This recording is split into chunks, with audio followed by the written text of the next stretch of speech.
우선 그간 제 전망을 한번 리뷰해 보겠습니다. 저는 개인적으로 경제 경영하는 사람은 이 전망에서 틀리지 않아야 한다고 생각하거든요.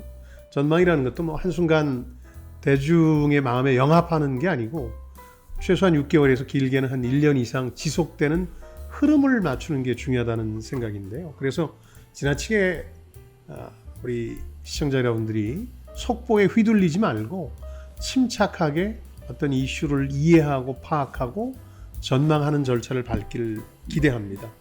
일단 11월 중순까지 제가 시장의 약세장이 불가피하다는 말씀을 드렸는데 근본적인 불확실성 3가지가 해소되지 않았기 때문이었습니다. 우선 미국 연준의 고금리 장기화 불확실성이라는 게 있었고 또 새롭게 발발한 이스라엘과 하마스 분쟁 불확실성, 여기 미정부 본예산 협의에 따른 연방정부 락다운 불확실성, 이 3가지였습니다. 2가지가 해소됐습니다. 다행스러운 일입니다. 연준은 연내 추가 금리 인상 없을 거라는 걸 분명히 하고 있고요. 물가가 많이 안정됐습니다. 10월 기준으로 3.2% 소비자 물가 지수가, 또 오히려 경기 침체 요소가 커지고 있어서 추가적인 금리 인상의 여지가 많이 사라졌고, 미국 내에서는 내년 금리를 언제 내릴 것이냐 이런 쟁점을 두고 논쟁 중입니다. 3월에서 11월까지 의견은 다양한데요. 이스라엘 분쟁 역시 이스라엘이 가자지구 하마스 박멸 전쟁에 나섰습니다만은 무한정 공격을 지속할 수는 없는 상황입니다. 왜냐하면 민간인 사상자 수가 증가하면서 국제적 여론이 10월 7일 하마스 공격 이후에 이스라엘에 상당히 동정적이었는데 최근에 여론이 많이 바뀌고 있죠. 세계적인 여론이. 이 갈등 역시 투자자들에게 익숙해지면서 또 제가 예상해드린 대로 5차 중동전으로 비화되지는 않고 있거든요. 2가지 불확실성이 해소됐는데 다만 아직 미정부 본예산 협상 문제가 남아 있습니다. 특히 새로운 하원 의장으로 강경한 트럼프 지지자인 마이크 존슨 의원이 선출됐기 때문에 쉽지 않은 상황이죠.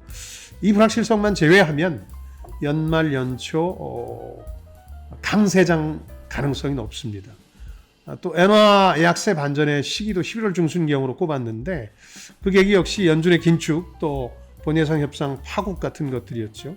연준 긴축은 해소됐습니다만 본예산 협상은 아까 말씀드린 남아있기 때문에 엔화 약세가 조금 더 길어지는 양상입니다. 그러나 미국 의회발 락다운은 연말 연초 강세장 분위기에서 한두 번쯤 시장을 흔들 변수가 될 것 같습니다. 이런 불확실성을 어떻게 해야 되느냐, 이거 안고 먼저 들어가야 되느냐 아니면 다 해소되고 나서 들어가야 되느냐, 이건 투자자 여러분들의 몫입니다. 좀 싸게 들어가려면 불확실성을 안고 가는 거고, 좀 비싸게 살려면 불확실성이 해소되고 난 후에 들어가는 겁니다. 자, 지금은 개인 투자자들을 공분하게 만들고 있는 파도 사태 얘기를 좀 해볼까 합니다. 파도라는 회사 8월 7일에 기업 공개 IPO가 됐죠. 반도체 설계 회사입니다. 팹리스라고 하죠. 특히 데이터 센터용 반도체 설계에 특화했고 또 세계 시장 점유율 기준으로 4위다 이런 명성에 힘입어서 굉장한 인기를 누렸습니다. 공모가가 31,000원대였고 시가총액이 1조를 넘어섰습니다.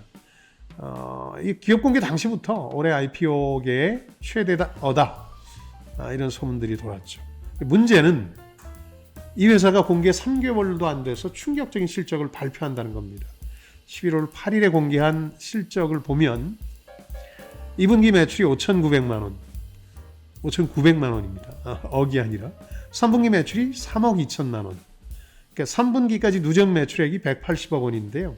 당초에 이 회사가 올해 매출 전망치로 내놓은 게 1,200억 원이었습니다. 이게 도저히 달성할 수가 없겠죠. 영업이익은 110억 원이었는데 지금 실제 3분기까지 영업 손실이 마이너스 148억 원이니까 어떻게 상장된 지 3개월도 안 됐는데 이렇게 회사의 영업 전망과 다른 실적이 나올 수 있느냐, 이런 이제 불만들이 제기되는 거죠.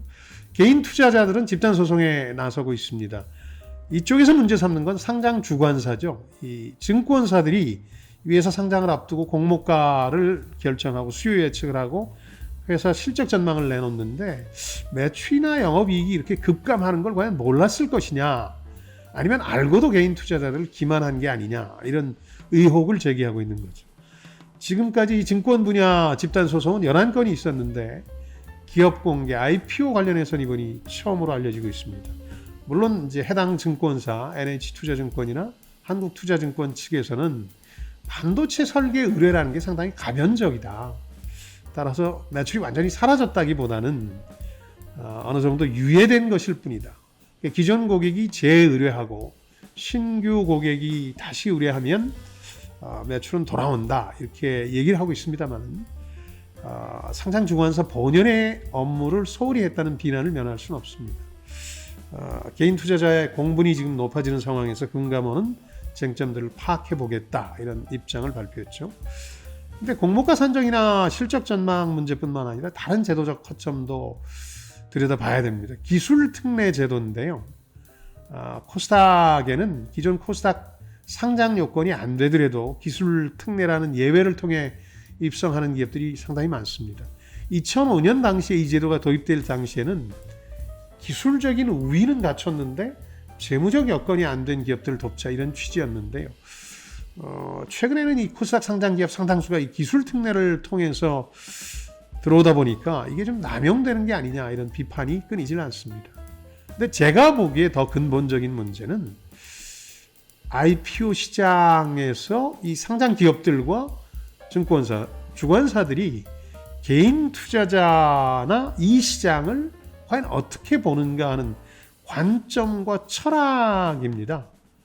원래 취지는 뭡니까? 기업 공개라는 게 대중한테 기업을 공개해서 자금을 끌어들여서 미래를 위한 투자를 지속하겠다 이런 거거든요. 그러니까 자신들을 제대로 평가해줄 투자자들을 탐색하는 절차입니다. 근데 투자를 위한 자금 조달이 아니라 지금 보면 기업이나 주관사 같은 이해 당사자들이 한몫 챙기는 절차로 전락하고 있는 게 아니냐는 거죠. 일본어 잔재가 많은 언론이나 금융계에 슈킨이라는 말 많이 씁니다. 슈킨. 한자로는 집금, 돈을 모은다. 뺏어서 모은다는 의미인데 이 사람들이 개인 투자자한테 슈킨하는 절차가 돼버렸다는 게 지금 IPO 시장의 본질적인 문제라고 볼 수 있는 거죠. 지난 1년여 전부터 장 나빠지기 전, 그 이전 2년여 괜찮을 때를 한번 상상해 보시죠. 기업의 본질적 가치가 희석되는 건 말할 나위도 없는데 그 당시에 주식 공급 물량이 엄청나게 쏟아졌습니다. 막 계열사를 쪼개가지고 상장하는 쪼개기 상장 논란이 끊이질 않았죠. 워낙 많은 주식 물량이 기업 공개 시장을 통해서 쏟아지니까 장이 더 이상 좋아질 수가 없었습니다. 좋아질만 하면 막 공급 물량이 쏟아져 들어오니까. 근데 지금은 장이 나빠서 공급 물량이 그렇게 쏟아지는 건 아닌데 의외로 불량품들이 많아지고 있다는 겁니다. 기업이나 주관사가 이런 상황에서 대충 불량품 바가지 씌워서 팔면 돈 모으는 거, 슈킹하는 거 어렵지 않다 이렇게 생각할 수 있거든요. 결국 장이 좋아도 혹은 나빠도 개인은 봉이라는 얘기인데 여기 기업만 노리는 기회만 노리는 기업이라든가 상장 주관사 또 투자 환경 투명하게 만드는 데는 별 관심 없는 금융감독 당국 누구도 개미 투자자들을 챙겨주지는 않습니다. 오늘의 결론은 개인들은 IPO 시장에서 제대로 된 봉이 맞습니다. 꿀만 난다는 소문에 달려들지 말고 비정한 얘기지만 각자 도생의 길을 찾아야 할 겁니다.